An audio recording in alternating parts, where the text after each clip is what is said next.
Imagine a dish so powerful that it traveled with empires. A dish that crossed deserts, survived wars, fed kings, soldiers, queens, and commoners alike. A dish born not in peace, but in movement, conquest, exile, hunger, and ambition. This is not just food. This is biryani. But here's the question nobody asks seriously enough. How was biryani actually invented? Not the myths, not the Instagram version, not the simplified cookbook story. We're going back, far back, into a world of ancient kitchens, royal camps, battlefield fires, and spice-scented air. And once you understand where biryani comes from, you'll never see rice the same way again. Before biryani existed, there was something else. In ancient Persia, centuries before modern India even had a name, rice was already more than food. It was status. Rice meant wealth. Rice meant control of land and water. Persians cooked rice carefully, separately from meat. They believed rice deserved respect. It was washed again and again, hard-boiled, steamed, fluffed. Meat, on the other hand, was cooked slowly with spices, cardamom, cinnamon, cloves, creating rich broths.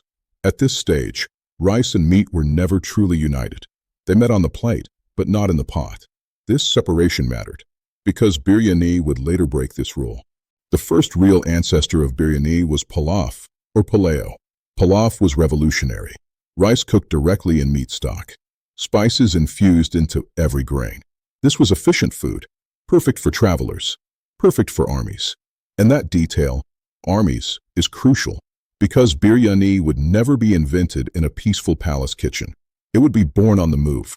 As Persian influence expanded eastward, so did pilaf. Soldiers carried it. Merchants adapted it. Local cooks transformed it. Each region added something new, new spices, new cooking vessels, new meats, new rituals. Food evolves when cultures collide. And nowhere in history did cultures collide more violently than medieval India. Now we reach the turning point.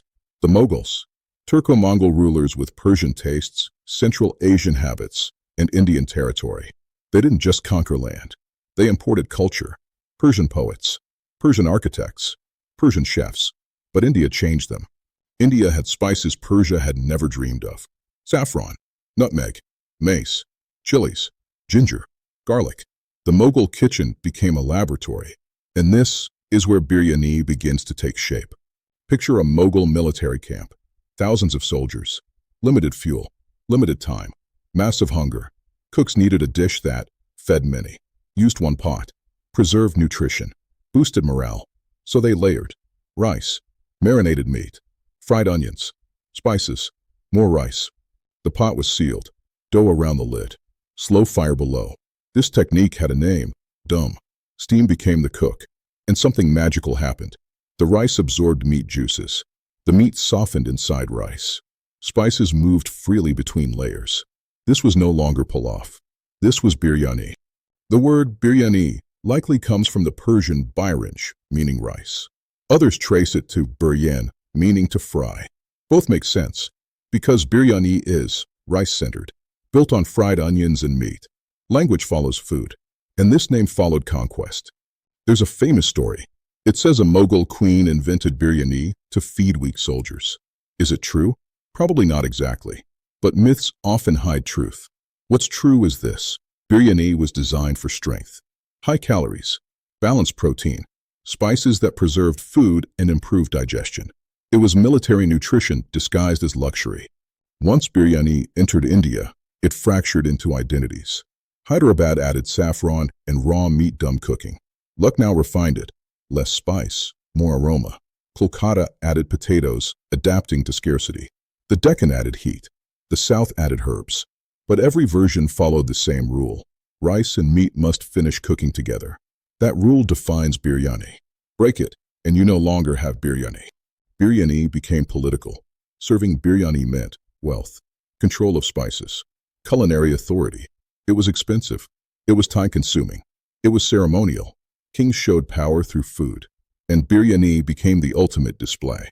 But food doesn't stay royal forever. As empires weaken, dishes escape. Biryani left the palace.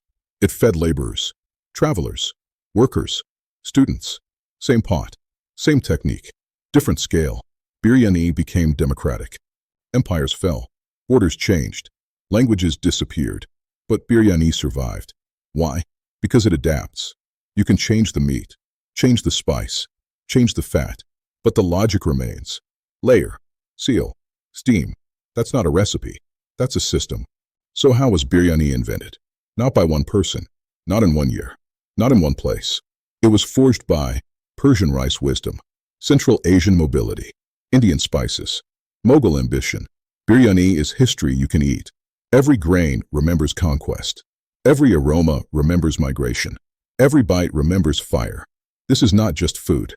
This is an empire served on a plate.